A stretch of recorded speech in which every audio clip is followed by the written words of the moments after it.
una denuncia penal y una queja ante el Consejo Nacional Electoral acusan de casi 4 millones de votos de Iván Cepeda, que salieron de 520 municipios con presencia del ELN, del Clan del Golfo, y de las disidencias con concentraciones de hasta el 100% en algunas mesas. Todavía, pues, obviamente no hay una decisión judicial, pero las cifras y los mapas que respaldan la denuncia son lo suficientemente fuertes como para ponerlo sobre la mesa. Así que le damos la bienvenida a nuestro invitado, Carla, y le cedo la palabra a usted para que hablemos de este tema que hemos preparado para hoy. Sí, tenemos con nosotros acompañándonos a Sergio Alzate. Él hace parte de la misión Colombia Transparente, que ya le vamos a decir que nos cuente de qué se trata, porque esta organización pues ha hecho un trabajo muy importante en la defensa de la democracia de los colombianos. Sergio, bienvenido. Carla, Armando, muchas gracias por la invitación. Y bueno, es un placer compartir con ustedes y con las personas que lo siguen. Sergio, pues yo quiero, antes de darte paso a la entrevista, Armando, como ya lo anticipabas, aquí lo contamos, aquí hablamos antes de que esto fuera una denuncia penal, el concejal Guri nos contó todos estos hallazgos que habían encontrado y luego de eso que nos contó aquí en Armando Gamboa News, pues se dirigió y pusieron ustedes la denuncia ante los entes competentes, ante la Fiscalía. Es una denuncia y queremos hablar de eso porque digamos que hemos hablado en varias ocasiones y los diferentes medios también y otros colegas han hablado del voto fusil, pero es que aquí hay que hablar y desagregar lo que contiene esa denuncia penal que fue radicada el 7 de julio y que no se puede quedar ahí. Esa denuncia penal por el delito de constreñimiento al sufragante cometido por grupos armados organizados al margen de la ley en favor de un candidato, Iván Cepeda y Aida Quilcue, que recordemos era su fórmula vicepresidencial en la campaña. Hay casos en 217 municipios, en 1.235 puestos, exactamente en 2.466 mesas, votaron el 90% por Iván Cepeda. Hombre, yo creo que eso lo vería uno normal si esto fuera un país como Corea del Norte, o Rusia, o la misma China, que no hay sino un partido. Pero en un país como estos, con esta pluralidad electoral que hay, en un país de estos en donde, francamente, usted encuentra cualquier cantidad de posturas en todos los municipios. Hombre, eso es estadísticamente y matemáticamente imposible que en 2.466 mesas de este país haya votado más del 90% por Cepeda. Y es imposible, de ninguna manera, que en 463 mesas de este país el 100% de los votos hayan votado por Cepeda. ¿Y sabe qué es lo más grave? ¿Usted cuándo ha visto que una mesa completa salga a votar? Hay mesas completas con el 100% de los votos por Cepeda. Eso es un robo electoral tremendo. Aquí se está configurando una cosa terrible. Y si le sigo contando, la cantidad de mesas en donde más del 80% de los votos fueron por Cepeda, 7.083 mesas. Y en las mesas en donde más del 70% votaron por Cepeda, 15.017 mesas. En un total, para Colombia, en donde hay 122.000 mesas más o menos, en las cuales se vota, que hayan 25.000 mesas con irregularidades, con casos atípicos. Hombre, estamos ante un caso de fraude electoral y un caso de narcopolítica inmenso. Le voy a decir, en el total de los votos que pueden haber con irregularidades, estamos hablando de casi 4 millones de votos en este país. 4 millones de votos. Para decirte la cifra exacta, estamos hablando de 3.950.000 votos que pueden haber sido a través de la compra de votación o de constreñimiento sobre el elector, en donde se obligó a población enteras a votar por Iván Cepeda. ¿Gracias a quién? A los grupos al margen de la ley. Ahí está Carla. Pues, Sergio, antes de hablar de esto, que ya lo habíamos anticipado acá, expliquémosle a Colombia y al mundo que nos ve hasta ahora qué es esta organización, en la que trabajas y en la que tienes un equipo de gente profesional que ha defendido la democracia y que ha hecho alertas con el tema de riesgo electoral desde siempre. Bueno, Carla, muchas gracias. Sí, recuerdo que hace 4 años tú fuiste la persona que nos dio todo el apoyo y la visibilidad.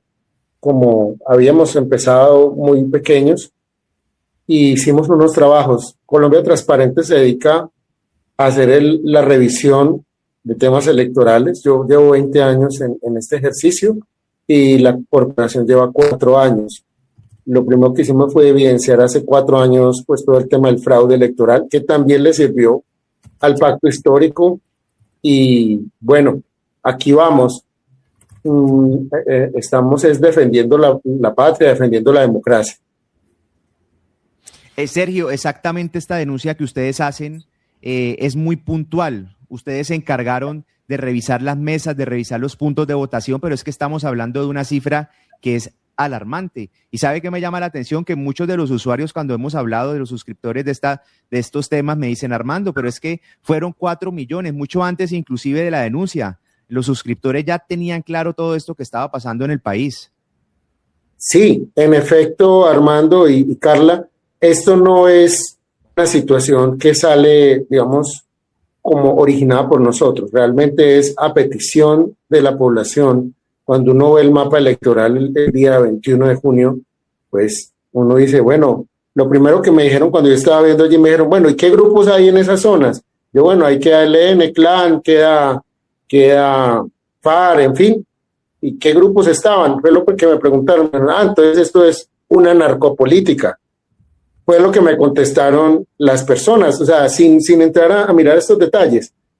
Cuando empezamos a analizar departamentos con el 80% de votos para un candidato, esto es inaudito, eso nunca en la historia había pasado.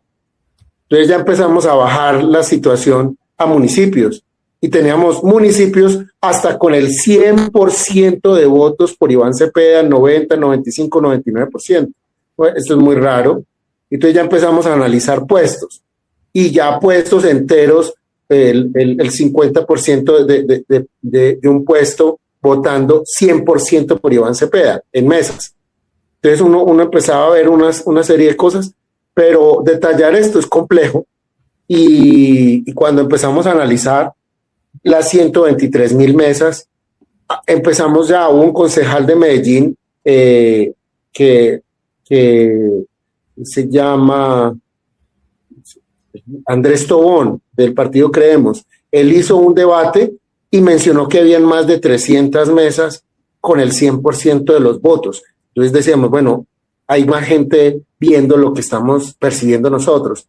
Detallamos esto y el patrón macrocriminal, digamos que todo lo que es la tipicidad de la parapolítica, indicaba que más del 70% de los votos concentrados para un candidato y que en la elección anterior no hubiera tenido pues gran arraigo en ese territorio, pues era significado de un constreñimiento electoral y de lo que se llamó la parapolítica. Hicimos ese mismo ejercicio y aquí hicimos el análisis de mesas con el 70, el 80, 90 y 100% y encontramos pues lo que ustedes mencionaron. ¿Qué encontramos? Encontramos que hay 393 mesas, 463 mesas de 393 puestos con 54,743 votos en 84 municipios, con el 100% de los votos para Iván Cepeda. Estamos hablando de que hay un municipio con el 100% de votos para Iván Cepeda. Estamos hablando de que hay 60 municipios, hay 39 municipios que tienen más del 89%, más del 90% a favor de Iván Cepeda. Estamos hablando de que hay 60 municipios donde más del 80 al 90% de los votos fueron para Iván Cepeda. Estamos hablando de que 199 municipios Iván Cepeda sacó entre el 60 y el 80%. O sea, esto no puede ser. O sea, si sumamos, estamos hablando de 300 y pico de municipios solo con la tipicidad exclusiva para Iván Cepeda, ya no puestos ni mesas, no, municipios enteros. Cuando revisamos estos municipios, vemos que esos municipios tienen absoluta presencia o de minería ilegal, o de cocaleros, o son cocaleros, o son zonas de corredores estratégicos de los grupos ilegales con gran control sobre estos territorios. Sergio, antes de continuar con esta denuncia, que es muy importante porque se ha hablado del hecho y hablamos del voto posible, pero es que aquí tenemos todos los elementos que tiene esta denuncia que ya está en poder de la Fiscalía y fue radicada el 7 de julio y que esperamos que haya resultados y que no pase como lo que pasó con todo ese trabajo que usted hizo con su organización y un equipo de profesionales y de peritos expertos en el tema en las elecciones del 2022, sobre todo las legislativas, que incluso eso lo denunciamos. Con usted en entrevista contamos en su momento que hubo jurados que votaron dobles y usted reunió muchas pruebas con un equipo muy profesional y eso se quedó ahí.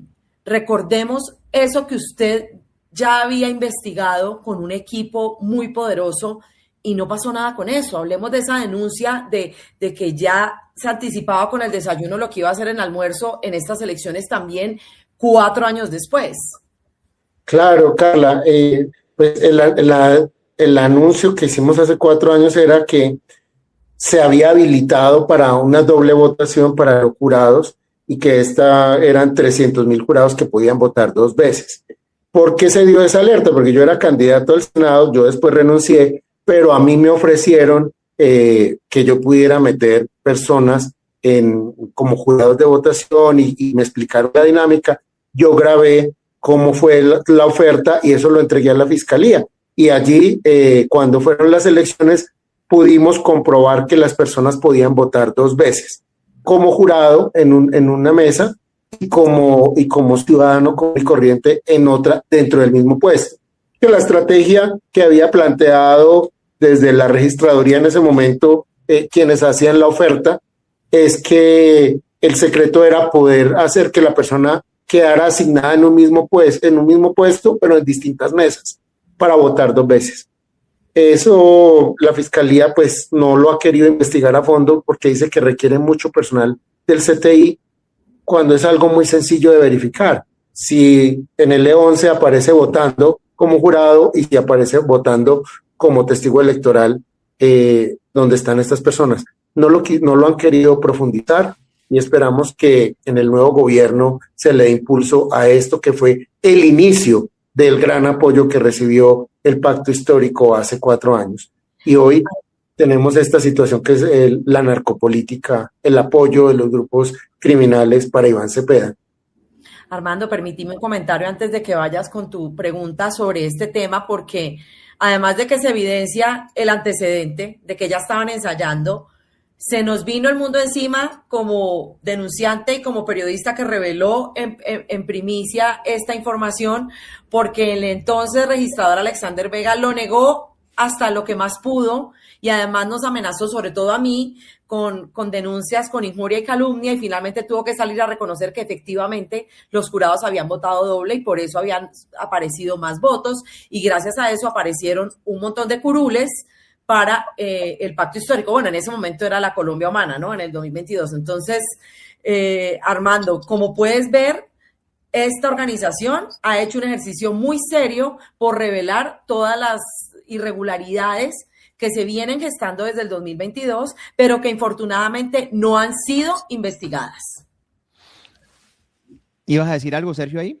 Sí, claro, es que Carla me acaba de recordar algo, y es que hace 4 años la MOE nos atacó mucho diciendo que éramos una organización opaca junto con la silla vacía, que era mentira que los jurados pudieran votar 2 veces y demás, y se supone pues que es el ente privado que más sabe de derecho electoral y nos vio como un riesgo. Pero qué casualidad que hoy, que de nuevo decimos que hay voto fusil, que hay voto de miedo, que hay voto de sangre, impulsado por la narcopolítica, favorecido por la paz total, viene otra vez la MOE a decir que los informes de riesgo electoral que ellos hicieron, que eso realmente no tuvo incidencia. Entonces, es una organización de izquierda que ha tenido la tendencia a favorecer y a respaldar y a darle legitimidad al proceso electoral del pacto histórico. Ya lo vimos hace 4 años y hoy lo estamos repitiendo, la misma película. Nada raro que nos vuelvan a atacar desde la MOE y la silla vacía, que son organizaciones de izquierda. Pues precisamente anoche, Sergio, hacia las 6:24 aproximadamente, 6:11, el senador Iván Cepeda y ex candidato presidencial dijo en este X, mire, la tesis del voto fusil queda controvertida por la MOE. La paradoja del voto cautivo, evidencia electoral y modelos de riesgo en la segunda vuelta presidencial de 2026. La misión de observación electoral MOE presenta un análisis estadístico riguroso sobre el comportamiento del voto en la ruralidad colombiana durante la segunda vuelta presidencial. Él comenta y hace referencia a estos datos clave. La MOE no encontró evidencia estadística de que la presencia de grupos armados ilegales haya direccionado de forma generalizada el voto rural a favor de alguna candidatura. También dice que la asistencia a las urnas en el campo alcanzó un histórico del 64,39% frente al 59,27% en el 2022 y al 52,13% en el 2018. Dice además que municipios con control hegemónico del ELN, el candidato Abelardo de la Espriella ganó en el 66% de las zonas rurales con un promedio del 79,28% de los votos, lo cual aporta la desmitificación de la alineación ideológica de la coacción armada. Y ahí está el informe de la MOE, Sergio. Bueno, no lo conocía, pero de nuevo una organización de izquierda como la MOE, que se creó para solo atacar la parapolítica y el uribismo, pues es muy lógico que ahora trate, como hace 4 años, de legitimar el triunfo del pacto histórico. Ya se veía venir. El problema es que no contaban con que hay pruebas, hay testimonios, y les cuento una cosa, Armando y Carla. Carla fue la persona a la que yo le informé en el mes de abril, una de las personas que le informé que había una planeación de parte de la campaña de Iván Cepeda para recibir un favorecimiento de los grupos ilegales y obtener más de un 5% de votación a su favor en la segunda vuelta, ¿sí? Y que había una estrategia de una red de mentiras, de 100 líneas de mentiras para favorecer el voto hacia ellos, y obviamente una presión desde el gobierno y de unos recursos que iban a manejar a través de Ricardo Roa. Eso lo conoció Carla porque se lo informé, y yo esa información la recibí de alguien de la campaña, de muy adentro de la campaña de Iván Cepeda, que me mostraba hasta los videos de cuando estaban haciendo este tipo de reuniones y diálogos y planeación. Entonces, esto nos indica que no fue esporádico, que no fue espontáneo, que fue sistemático y que aquí hay un patrón macrocriminal. Hay unos indicios de que hay incrementos extraordinarios de votación para el mismo candidato. ¿Cómo se ven esos incrementos? Entre primera y segunda vuelta hay mesas, hay puestos y hay municipios donde Iván Cepeda sacó el 400% de crecimiento. Eso no es lógico. Eso estadísticamente, eso es como ganarse el baloto 21 veces seguidas durante 21 días. Entonces no es posible. Concentraciones inusuales y elevadas de votos. O sea, Iván Cepeda sacando el 100% de los votos en municipios, en puestos, en mesas de votación. Desviaciones estadísticas respecto al promedio histórico. ¿Cómo va a ser posible que que en una mesa de votación vote el 100% de las personas convocadas a votar, o el 90%, cuando el promedio histórico es del 40, 45, 55%, muy extraordinario? Y lo más extraordinario es que todos estos indicios del patrón ocurran en las zonas de control de los grupos criminales como el ELN y las disidencias de las FARC. Entonces, ¿cuáles son estos elementos? Hubo control efectivo. Segundo, hubo obligación de votar por Iván Cepeda. Tercero, hubo alteración verificable del comportamiento electoral en esas mesas, como lo dijimos en los indicios anteriores. El único beneficiado en todas estas mesas, en todos estos puestos, es Iván Cepeda, el único beneficiario. Y la incidencia es cuantificable, estamos hablando de 3.900.000 votos. Pero aquí hay otra cosa, y es que la narcopolítica no empezó hoy, ni siquiera empezó hace 4 años, empezó en el 2019 con la primera línea, que fueron financiadas por las FARC y el ELN, y eso quedó documentado en 48 condenas que hay de miembros de la primera línea. El pacto de la picota, recuerden que Juan Fernando Petro indicó que él habían logrado 1 millón de votos. En ese pacto de la picota hubo 65.000 millones de pesos de los extraditables y los GDO, entre eso está Pipe Tuluá, Matamba, Gordolindo, el Titi, el Guajiro y otros que aportaron a esa campaña, pero no solo ellos. La segunda Marquetalia aportó 20 millones de dólares y otros como Iván Mordisco reconocen que a través de Majin Buu y de Jonier, que era el segundo y tercero al mando de esa organización en su momento, aportaron a la campaña presidencial de Gustavo Petro. Y además logramos evidenciar 63.000 millones de pesos gemeliados en las cuentas de Ricardo Roa entre enero y junio del 2022. Eso también lo denunciamos en la Fiscalía. Ricardo Roa nunca había tenido ese flujo de recursos en sus cuentas en todo su historial, y porque entre enero y junio del 2022 movió 63,000 millones de pesos, que coinciden en las épocas en las que hubo estas cifras del narcotráfico, de los grupos ilegales y demás. Pero ya vino después la paz total, y la paz total, recuerden las entrevistas que durante el proceso de paz total, Walter Mendoza, líder de las guerrillas, dijo: yo voy a votar por los de Petro, y luego la segunda Marquetalia mató a Miguel Uribe para facilitarle el camino a Iván Cepeda, y luego el ELN, como Silvana y HH y Antonio García, todos reconocieron haber apoyado a Petro hace 4 años y que iban a votar de nuevo por los de Petro. Y lo mismo alias Calarcá, también de otra disidencia de las FARC, dijo: yo voy a votar por los de Petro. Y entonces ahora vienen a quejarse porque entonces en esas zonas ganan los de Petro de manera atípica y extraordinaria. Si no lo anunciaron en público, en entrevistas que le hicieron a Ariel Ávila, que hizo Salud Hernández, que hizo RCN. Aquí no nos vengan a meter los dedos a la boca. La narcopolítica fue una planeación sistemática a través de la paz total. Y los resultados son palpables, son evidentes. Sergio,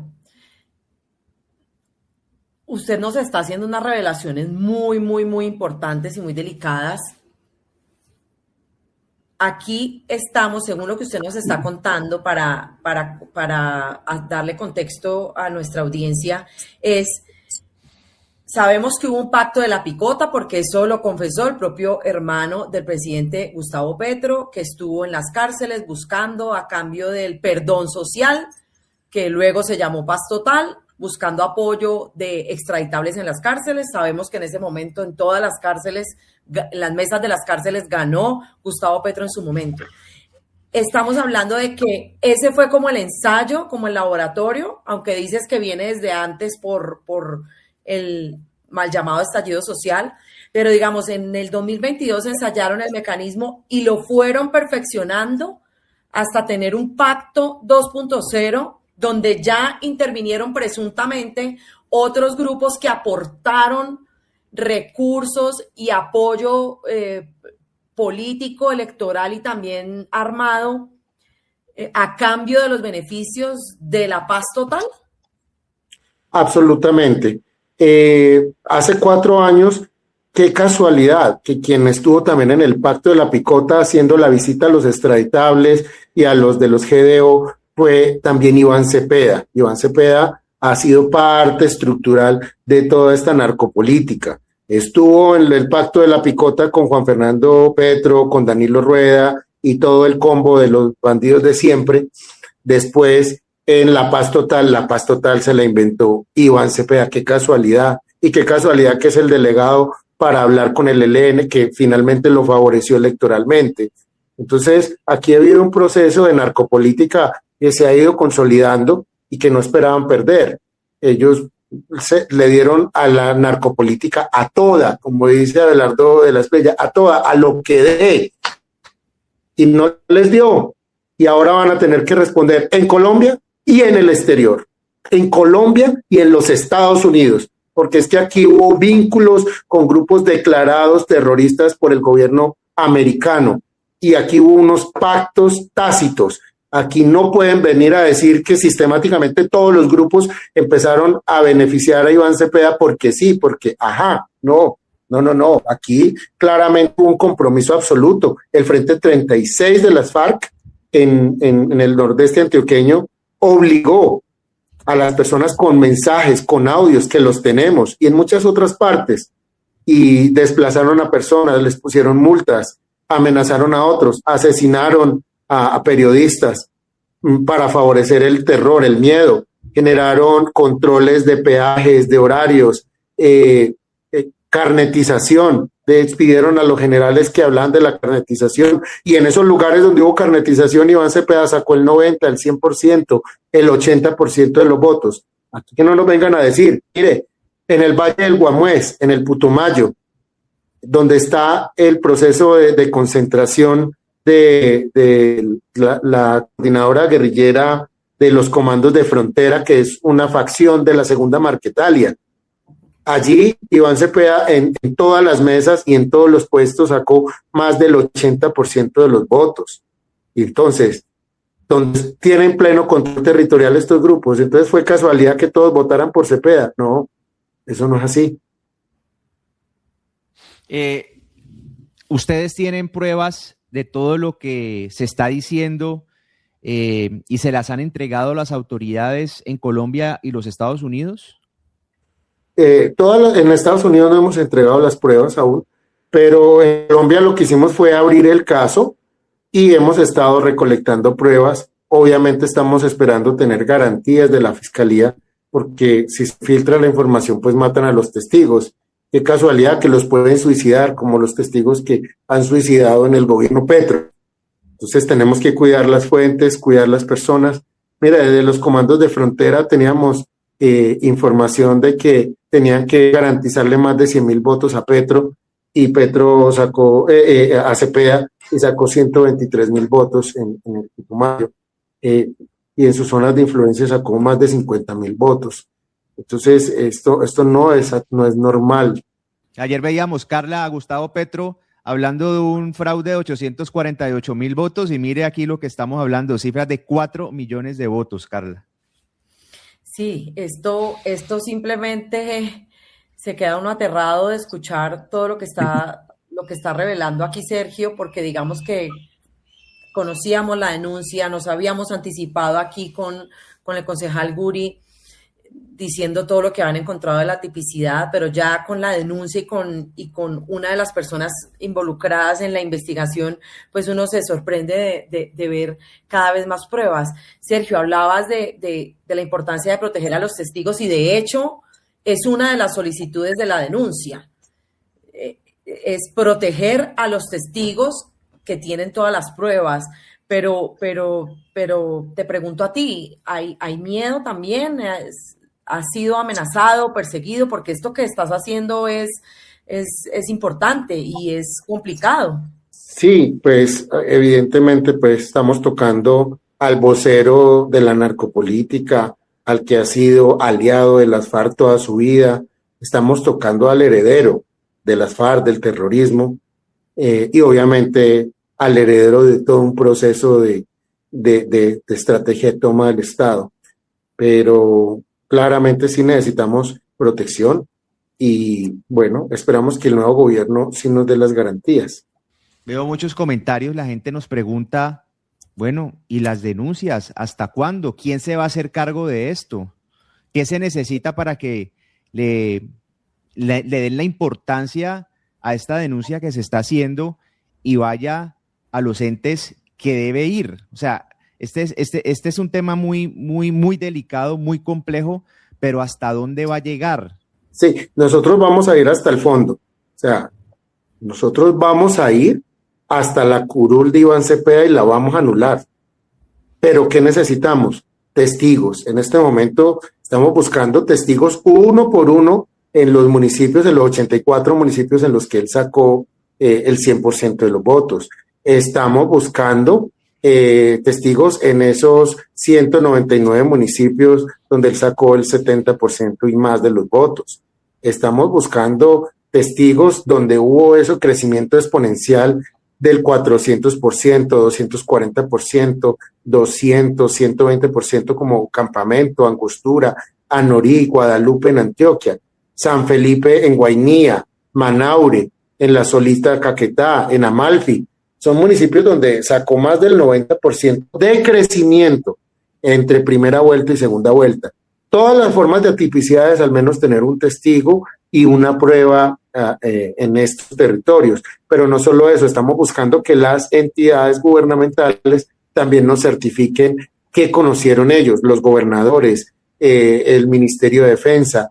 Entonces, esto vamos para adelante, porque el macrocaso y todo esto se comprueba es con distintos cruces de elementos. Uno es el lado estadístico, el otro el lado periodístico, el otro lo institucional, la información institucional, y la otra ya directamente los testigos y las pruebas y otros elementos como audios, videos, chats, mensajes, y bueno, todo esto lo vamos acumulando.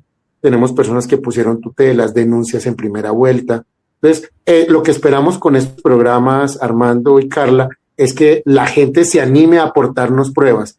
Nosotros esperamos el 6 de agosto estar entregándole a las autoridades norteamericanas y a las autoridades colombianas el resto de pruebas que queremos aportar.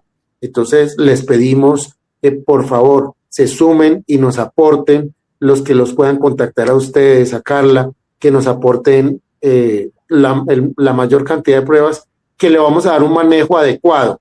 Hay personas que dicen, yo no quiero estar, pero mire, le entrego estas pruebas, con eso es suficiente. Yo no puedo estar, pero tengo quien le pueda hablar. Entonces, si la persona directamente amenazada tiene miedo, pero un familiar que no esté en zona de riesgo puede hablar por él, también sirve, porque hay personas que están, por ejemplo, en Medellín y fueron amenazados sus familiares en campamento. Esos testimonios sirven. Que están viviendo, por decir, en Barranquilla y sus familiares fueron amenazados en otra área de la costa, sirve ese testimonio.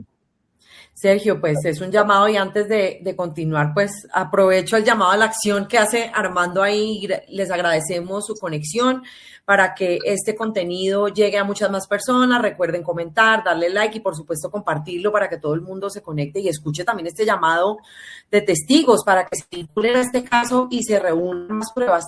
Sergio, mencionaste ahora hace un rato Ecopetrol. Todos hemos visto lo que ha pasado en Ecopetrol y lo cuestionado que ha sido Ricardo Roa, pero ¿qué tiene que ver Ecopetrol en este baile? Bueno, Ecopetrol fue el medio por el cual el petrismo trató de movilizar los recursos para el fraude de las elecciones. Lo que